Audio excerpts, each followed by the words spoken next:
Irmãs queridas, irmãos queridos, eu vos saúdo em nome de nosso Senhor Jesus. Aqui estamos nesta segunda-feira, com o encontro mais uma vez do culto do Evangelho de nosso Senhor Jesus. E como sempre, cumprindo a sua promessa, estar com todos nós na sua irradiação, querido professor Eurípedes Bassanufo, para nossa felicidade e a felicidade também de todos nós, na companhia da veneranda benfeitora Joana de Ângeles, na companhia da nossa irmã Sheila, na companhia do nosso querido Dr. Flávio Rovella, com a fotografia da moto com que ele estava pilotando no dia que houve o acidente que ele desencarnou. Portanto, nós vamos começar a nossa atividade. O assunto hoje é um assunto também muito lindo, bonito, tocante. É uma demonstração de coragem de Jesus diante do povo judaico, da sociedade judaica de então. Mas vamos aguardar que tudo vai ser explicado para vocês. O assunto está no Evangelho segundo o Espiritismo, capítulo de número 7, que tem o título Bem-aventurados os pobres de espírito. E os itens sugeridos pela benfeitora Joana de Ângeles no livro Jesus o Evangelho à Luz da Psicologia Profunda são os itens 3 e 6. E ela dá o título do capítulo O Maior.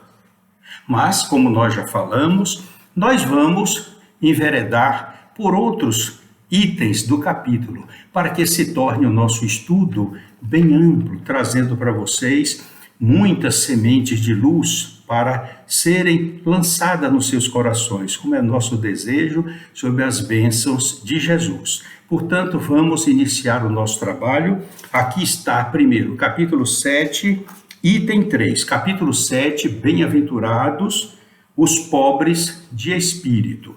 O item 3, aquele que se eleva será rebaixado. Vamos então, como diz aqui o nosso evangelista, Mateus. Por essa ocasião, os discípulos se aproximaram de Jesus e lhe perguntaram: Mestre, quem é o maior no reino dos céus?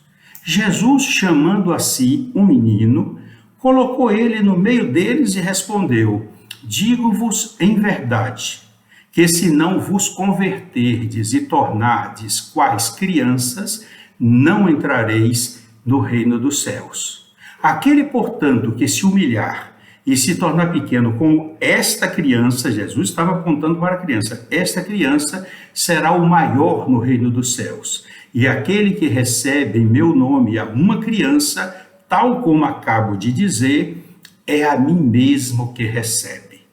Isso está em Mateus, capítulo 18, versículos de 1 a 5. Eu adorei essa parte final, quando Jesus diz, praticamente é um recado para as trabalhadoras, as evangelizadoras e os evangelizadores que labutam, trabalham, realizam semeadura e levando a iluminação de consciências para todas as crianças do Brasil nas evangelizações infantis. Aquele que recebe em meu nome a uma criança, tal como acabo de dizer, é a mim mesmo que recebe. Então, eu acho uma honra muito grande que Jesus concede, um beneplácito maravilhoso, uma recompensa linda para todos aqueles que trabalham na semeadura da evangelização espírita infantil. A evangelização infantil é uma coisa maravilhosa. E em nossa casa, Casa de Guará, todas as pessoas que trabalham na evangelização, as irmãs e os irmãos, são realmente, vamos dizer assim, privilegiados, abençoados por Jesus, porque estão numa semeadura que foram chamados, como Jesus disse, aquele que recebe em meu nome a uma criança, tal como acabo de dizer, é a mim mesmo que recebe. Isso é uma honra, é uma forma privilegiada de estar com Jesus todos os sábados pela manhã, no Grupo Espírita Casa de Guará. Receber uma missão dessa é uma missão grandiosa, de que vai valer muito para aqueles corações que lá trabalham. Por isso, Devemos pedir sempre as bênçãos de Jesus para todos os evangelizadores e todas as evangelizadoras, para que nunca se afaste dessa missão que lhes foi concedida através do nosso irmão Batuíra. Nunca se afaste, porque é uma missão grandiosa, é um verdadeiro prêmio, uma oportunidade rica de crescimento espiritual. Portanto, vamos ver agora o que é que está no Evangelho segundo o Espiritismo, capítulo 7, item 2. Eu acentuo, a irmã Joana falou no item 3 e no outro, mas nós vamos ao item 2 para termos a oportunidade sempre de identificar alguma coisa que nos ajuda a compreender o que a veneranda benfeitora Joana de Ângeles vai trabalhar. Dizendo que o reino dos céus é dos simples, quis Jesus significar que a ninguém é concedida entrada nesse reino sem a simplicidade de coração e a humildade de espírito, que o ignorante possuidor dessas qualidades será preferido ao sábio, que mais crê em si do que em Deus. Vamos agora ao capítulo, o item 7 do mesmo capítulo, o item 6 do mesmo capítulo 7. Não procureis, pois, na terra, escreveu Allan Kardec, não procureis, pois, na terra os primeiros lugares, nem vos colocar acima dos outros, se não quiserdes ser obrigados a descer. Buscai, ao contrário, o lugar mais humilde, mais modesto, porquanto Deus saberá dar-vos um lugar mais elevado no céu, se o merecerdes. Vamos agora ao capítulo 7, item 11. Existe aqui uma mensagem do Espírito Lacordaire. Aí você diz, Ari, você já falou no Espírito Lacordaire? Já sim, já na Revista Espírita de 1857, na página 247, quando ele fala a hierarquia da caridade. Pois é, então hoje ele está falando aqui no item 11, o orgulho e a humildade. Olha, é a parte importantíssima para nós aprendermos e acolhermos no coração esta mensagem linda do Espírito Lacordaire. A humildade é virtude muito esquecida entre vós. Bem pouco seguidos são os exemplos que dela se vos têm dado. Entretanto, sem humildade podeis ser caridosos com o vosso próximo? Oh, não! Pois que esse sentimento nivela os homens, dizendo-lhes que todos são irmãos, que se devem auxiliar mutuamente e os induz à prática do bem. O orgulho é o terrível adversário da humildade. Na balança divina são iguais todos os homens, só as virtudes os distinguem aos olhos de Deus. São da mesma essência todos os espíritos e formados de igual massa todos os corpos. Os eleitos na caridade e na humildade é que têm os seus títulos de nobreza. Lindo, lindo, lindo. Agora nós vamos à página 57 do livro Jesus e o Evangelho à luz da psicologia profunda. Vamos agora abrir os nossos corações para acolher as semeaduras que a veneranda benfeitora Joana de Ângeles irá realizar em favor da nossa elevação espiritual. Ela começa dizendo: a supremacia do ego conduz o indivíduo, faz que ele se aferre às paixões primitivas, decorrendo ambições descabidas, os interesses mesquinhos e as ilusões de toda espécie. Encharcado pelos fluidos grosseiros da matéria, o ser tem dificuldade de superar tais impositivos, disputando na área das lutas pueris a supremacia da sua vaidade e dos procedimentos característicos da sua faixa de evolução moral ainda retrógrada. Que sacude dela para esses que são orgulhosos. Vamos ver ainda na página 157, que está aqui. Lentamente, porém, o deotropismo é uma palavra que ela criou. Deo, em latim, significa Deus. E tropismo é a relação de aproximação do organismo em relação à fonte de um estímulo. Por exemplo, o girassol. Há um fenômeno chamado de heliotropismo. Hélio, em grego, significa sol. E tropismo, como eu já falei, é a relação de aproximação do organismo em relação à fonte de um estímulo. Portanto, heliotropismo é o que acontece com o girassol. Eles são atraídos pelo sol e acompanham o sol durante todo o dia. A veneranda benfeitora criou, em decorrência disso, esta palavra, deotropismo, a atração para Deus. Coisa bonita, linda. Então ela diz, lentamente, o deotropismo atrai homens e mulheres nobres que rompem o estado perturbador, apresentando horizontes felizes que conduzem à reabilitação do ser humano, facultando-lhe mais amplas conquistas de harmonia e dignidade. Que coisa maravilhosa, o deotropismo, a atração por Deus. Na página 58, ela nos diz, no rol, vejam agora a descrição e o motivo como Jesus teve a coragem de colocar a criança como símbolo, como exemplo daquilo que os apóstolos perguntaram. Ela diz aqui, no rol das propriedades estabelecidas na sociedade judaica primitiva do tempo de Jesus, que vocês estão vendo, e em processo de crescimento moral, sociedade judaica primitiva e em processo de crescimento moral. O que era que acontecia? As mulheres, as crianças e os escravos não desfrutavam de quaisquer direitos ou de mínima consideração, antes servindo como animais de carga alimárias desprezíveis. Eram subestimados e constituíam carga que se poderia vender, transferindo-se de mão sem o menor respeito pela sua condição de serem humanos, serem seres humanos, de humanidade, condições de humanidade.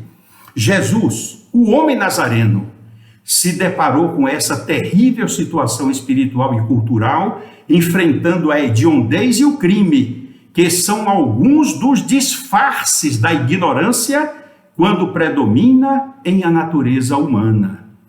Na página 59, Jesus sempre se comoveu diante da mulher, construtora da humanidade, a quem era negada a oportunidade de demonstrar o seu potencial em razão da sombra bíblica, que projetara a culpa da mulher, Eva, pela deserção, abandono do homem no paraíso mitológico, seu arquétipo ancestral. Vamos refletir no que a veneranda benfeitora está nos falando na página 59. Jesus sempre se comoveu diante da mulher. Ela era subestimada como os escravos, como as crianças, como animais de carga, apenas com valor de troca. A mulher construtora, como ela diz, da humanidade, porque a mulher, em outra oportunidade, ela fala que a mulher que se torna mãe, se torna co-criadora de Deus. Deus cria, ela é co-criadora, porque ela dá a vida a um ser desde o seu ventre. Jesus sempre se comoveu diante da mulher, construtora da humanidade, a quem era negada a oportunidade de demonstrar o seu potencial em razão da sombra bíblica, que projetara a culpa da mulher, Eva, com Adão projetaram, porque Eva foi quem incentivou Adão, no caso de comer a fruta, então colocou a culpa em Eva pela deserção, abandono do homem no paraíso mitológico, seu arquétipo ancestral. Por isso que ela tinha esse preconceito contra ela, era negada a oportunidade de demonstrar o seu potencial em razão dessa sombra bíblica, porque culpava a mulher por eles terem perdido o paraíso. Viram que hediondez é uma coisa absurda. Na página 59, ela diz aqui, na perspectiva da psicologia profunda, a ojeriza a criança, olha como ela foi maravilhosa. Primeiro ela falou sobre a mulher e agora ela explica a ojeriza, o antipatia à criança, que ela falou criança, escravo e mulher. Os escravos você já sabe, mas a mulher e a criança eram tratados como animais de carga, passando como se passasse de mão em mão. Então ela ressalta, na perspectiva da psicologia profunda, a ojeriza, a antipatia à criança e o repúdio a que a criança se via submetida, igualmente caracterizava o conflito dos adultos, temerosos da velhice, da doença, da morte, por efeito de serem substituídos pelos infantes de então. Isso fazia com que as crianças fossem antipatizadas, eram ojeriza contra essas crianças. E aí você veja o que foi que Jesus fez, viram a coragem dele, é uma coragem enfrentando todo aquele farisaísmo. Jesus utilizou-se da criança como sendo um modelo de pureza, modelo de inocência, em razão de ainda não haver penetrado no uso da razão, do discernimento do bem e do mal. Ela coloca aqui no livro bem com letra maiúscula e do mal com letra maiúscula. Não obstante, as experiências antecipadas, anteriores, na sua condição de espírito imortal que ela é.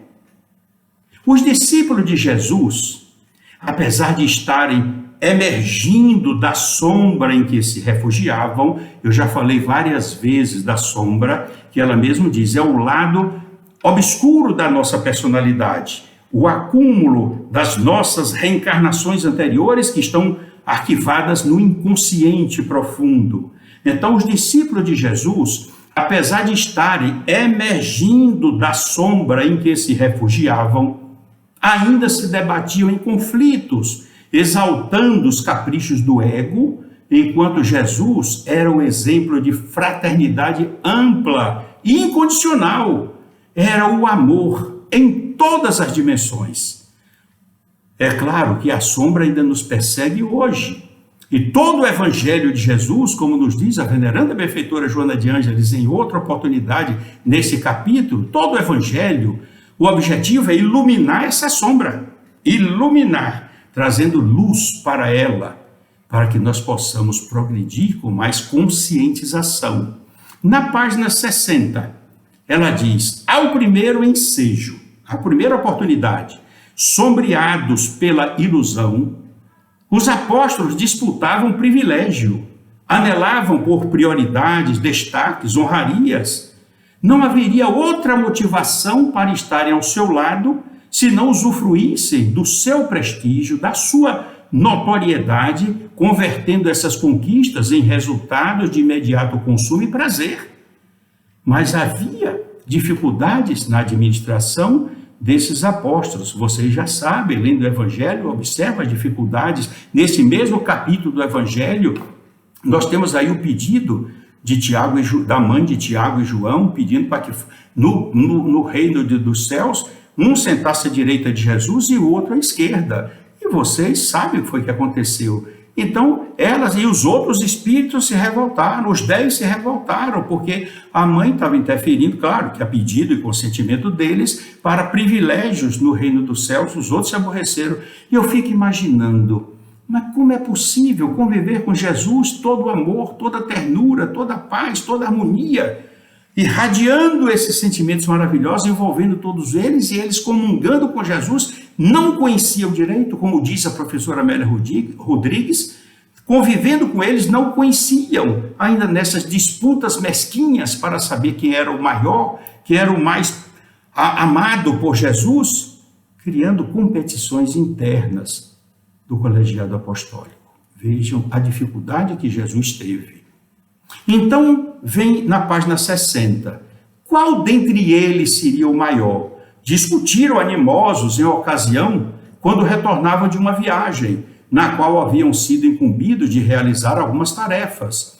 Pensaram que era justo descobrir quem mereceria o maior quinhão de ternura e consideração de Jesus. Qual aquele que mais se destacava no conjunto, esquecendo-se de que a seleção se daria de forma diferente, através da renúncia, do desapego, das vitórias sobre as paixões inferiores. As condições são as mesmas para eles e para todos nós que seguimos Jesus. Na página 61, ela continua, os apóstolos, aturdidos, ouviram e viram o terapeuta das suas enfermidades tomar de uma criança e transformá-la em modelo. Foi um susto para eles. Vocês já viram como era a sociedade de então? Não davam respeito às crianças e às mulheres, os escravos eram tratados como animais de carga. Por isso eles aturdiram ouviram e viram o terapeuta de suas enfermidades tomar de uma criança e transformá-la em modelo, eles se assustaram. Para ser o maior no conceito de Jesus, era necessário fazer-se o menor, o servidor de todos, esquecendo-se de si mesmo e altruisticamente, colocando seu irmão no lugar que desejasse estar. Esse é o sentimento de Jesus. Esse é o que nós vamos e devemos aprender sempre. Na página 62, ela escreve: ainda hoje, o desafio de Jesus homem permanece rompendo as masmorras que aprisionam o ser leviano e enfermo, que se recusa à pureza, se recusa à inocência, se recusa à espontaneidade dos sentimentos, permitindo-se manter os gravames das suspeitas infundadas, dos ressentimentos doentios, das intrigas infamantes, dos caprichos mórbidos. Vejam quanto isso ainda nos ataca dentro dos nossos sentimentos, o que é uma verdade. Jesus, diz ela na página 62, nada exigia, jamais condicionava, nunca, porém, se submetia às paixões em voga. Vivia intensamente a mensagem que ele ensinava com palavras e exemplos, silêncios e sacrifícios. Isso é lindo, maravilhoso. Ele vivia intensamente a mensagem que ele ensinava com palavras e exemplos, ensinava com silêncios e sacrifícios. E aí ela coloca aquela frase maravilhosa que Jesus disse para os apóstolos: aquele, portanto, que se humilhar e se tornar pequeno como esta criança, será o maior no reino dos céus.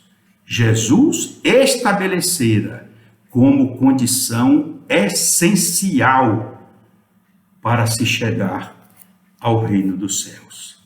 É uma coisa realmente maravilhosa. Nós vamos concluir a nossa semeadura de hoje com uma história impactante, um final surpreendente, mostrando-nos como muitas pessoas já se encontram preparadas para o reino dos céus, mas ainda estão reencarnadas na terra. E Ari, qual é o nome do livro? Está aqui, um livro maravilhoso que eu comprei em uma das viagens que eu fiz com Carmélia. O livro Histórias que Elevam a Alma, de, olha aqui embaixo, Guilherme Cordeiro. Portanto, nós vamos contar essa história e vocês preparem os seus corações, porque a história realmente é linda. O título da história: Deus escolhe a mãe da criança deficiente. Vejam bem, Deus escolhe a mãe da criança deficiente. É uma história de um autor, como ele relata, desconhecido. E começa dizendo assim: a maior parte das mulheres, hoje em dia, torna-se mãe por acidente, outras por escolha própria, outras por pressão social e outras tantas por hábito. Este ano, quer dizer, no ano do livro, quase 100 mil mulheres se tornarão mães de crianças deficientes. Você alguma vez, a pergunta que ele faz, você alguma vez já pensou como as mães dos deficientes são escolhidas por Deus? E o que escreveu o conto, que é autor desconhecido, diz: eu já pensei nisso, sim. E ele então relata aí a história. Uma vez, durante o sono, eu visualizei Deus pairando sobre a terra, selecionando o seu instrumento de propagação, quer dizer, de ampliação da humanidade, o nascimento das pessoas. Ele estava selecionando o seu instrumento de propagação com um grande carinho e muito compassivamente. Enquanto eu observava, diz o autor, Deus instruía seus anjos a tomarem nota em um grande livro. E o que é que eles anotavam? Reparem, e Deus dizia para Beth Armstrong, quer dizer, esse conto foi dos Estados Unidos, né? E Deus dizia para Beth Armstrong, um menino, manda para ela um menino. Como anjo da guarda, o anjo Mateus, pode designar. Para Mary Foster, uma menina para ela. Como anjo da guarda, o anjo Cecília. Para Carrie Thompson, mãe de gêmeos. Como anjo da guarda, mande o anjo Gerard. E assim em diante. Isso continuou durante todo o dia. Finalmente, Deus passa o nome de uma futura mãe para o anjo do livro, sorri e diz: dê a ela uma criança deficiente. Olha como eu fico aqui, todo arrepiado, é emocionante. Dê a ela uma criança deficiente. O anjo, cheio de curiosidade, pergunta: por que a ela, Senhor? Ela é tão alegre. Deus responde: exatamente por isso. Como eu poderia dar uma criança deficiente para uma mãe que não soubesse o valor de um sorriso? Seria muito cruel. Perguntou o anjo: mas será que ela terá paciência? E Deus respondeu: eu não quero que ela tenha muita paciência, porque com certeza ela irá se afogar no mar de autopiedade e desespero. Logo que o choque e o ressentimento passarem, ela saberá como se conduzir. Disse o anjo: Senhor, eu a estava observando de cá de cima e vi que ela tem um forte sentimento de independência. Ela terá que ensinar a criança a viver no seu mundo e não vai ser fácil, Senhor. E além do mais, eu acho que ela nem acredita que o Senhor Deus existe. Deus sorriu e disse: meu filho, não tem nenhuma importância. Eu posso dar um jeito nisso. Ela é perfeita e possui o egoísmo no ponto certo. Aí o anjo engasgou e disse: o que, Senhor? Egoísmo, Senhor? E isso por acaso é uma virtude? Deus acenou com um sim e acrescentou com um olhar muito sereno: se ela não conseguir se separar da criança de vez em quando, ela não irá sobreviver. Sim, ela é uma das mulheres que eu abençoarei com uma criança menos perfeita. Ela ainda não faz ideia, mas ela será também muito invejada. Sabe, ela nunca admitirá uma palavra não dita e nunca considerará um passo adiante uma coisa comum. Quando sua criança pronunciar pela primeira vez mamãe, pela primeira vez ela pressentirá que está assistindo a um milagre. Vocês viram, meu filho? Você viu, meu filho? Quando essa palavra vai tocar o coração dela, pela primeira vez, quando ela ouvir isso, mamãe, ela pressentirá que está assistindo a um milagre. Quando ela descrever para a criança, descrever uma árvore, ou um pôr do sol para seu filho cego, ela verá como poucos já conseguiram ver a minha obra. Eu a permitirei ver claramente coisas como ignorância que ela vai enfrentar, crueldade, preconceito, e eu a ajudarei a superar tudo. Ela nunca estará sozinha. Eu estarei ao seu lado cada minuto de sua vida, porque ela está trabalhando junto comigo, como todas as mães do mundo, na condição de co-criadoras de vidas. Então o anjo olha para Deus de forma significativa e pergunta a Deus: quem o Senhor está pensando em designar para ela como anjo da guarda? Deus sorriu e disse-lhe: meu filho, dê a ela um espelho, é o suficiente. Aí vocês vão observar como realmente essa história é linda. Deus sorriu e disse: dê a ela um espelho, é o suficiente. Suficiente para quê? Ela não precisaria de um anjo, mas pelas qualidades que ela tem, pela ajuda que vai receber direta de Deus, Deus entende que o espelho é suficiente, porque ela vai olhar e ver a imagem dela, que para Deus é um anjo a cuidar de uma criança deficiente. Por isso, meus queridos irmãos, que é preciso refletir na nossa vida, na nossa cidade, o que nós podemos fazer, o que nós realmente podemos imaginar a verdade de Deus em todas as circunstâncias. São anjos, nós já entendemos, porque temos mães em nossa família, vocês têm mães também, e toda mãe, o filho considera realmente um anjo. Pelos conselhos, pelas suas orientações, pela sua maternal solicitude. E realmente, ao Deus, que não sente a falta dela na convivência da sua vida. Qual é esse filho que não sente realmente a ausência de uma mãe nos momentos em que ele precisa de um conselho, de um ombro para chorar, de ouvir uma palavra de conforto? Como muitas vezes eu vi dizer, meu filho, tem até esperança. Deus nos deu tudo, seu Filho amado Jesus administra o planeta Terra, muita propriedade e amor. Tudo passa. Espere, confie, vigie e ore. Por isso que essas palavras ficaram gravadas no meu coração. E quando eu sinto essas necessidades, eu sei que vocês imaginam logo não vai pensar na Prefeitura na Inês, Marimar, no Dr. Flávio. Sim, todos vocês também fazem assim. Mas nos momentos de grandes aflições, o pensamento meu e o pensamento de todos vocês é para nossas mães. Por isso que Deus escolheu mães essenciais para os filhos deficientes.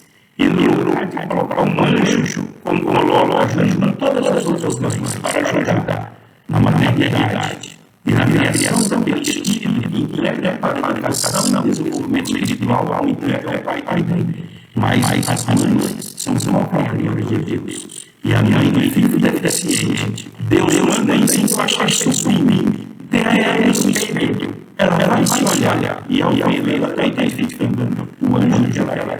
Que Deus abençoe, que nos envolva com muita paz, com muita luz, com muito amor, que sempre ore seus pais, agradeçam a Deus a oportunidade de terem vocês nas mãos do Pai e a mãe que vocês tiveram, porque é o Pai e a mãe necessários para o seu crescimento espiritual. Fiquem sempre com Jesus no coração. Que Ele possa iluminar os seus corações, iluminar os seus lares, iluminar de amor, de paz, de alegria, para que vocês continuem sempre firmes e dedicados, seguindo de forma incansável, na condição de receberem como discípulo de Jesus as lições do Evangelho. Fazerem que essas lições sejam divulgadas pelas ações do seu coração, pelas suas mãos, pelas suas palavras, e que um dia todos nós receberemos ao desencarnar a figura amiga e amorosa de Cristo, a receber em seus braços, agradecendo pelo nosso trabalho e favor de uma humanidade mais feliz. Fiquem com Jesus no coração. Que Deus os abençoe sempre. Meus queridos e amados irmãos, que assim seja.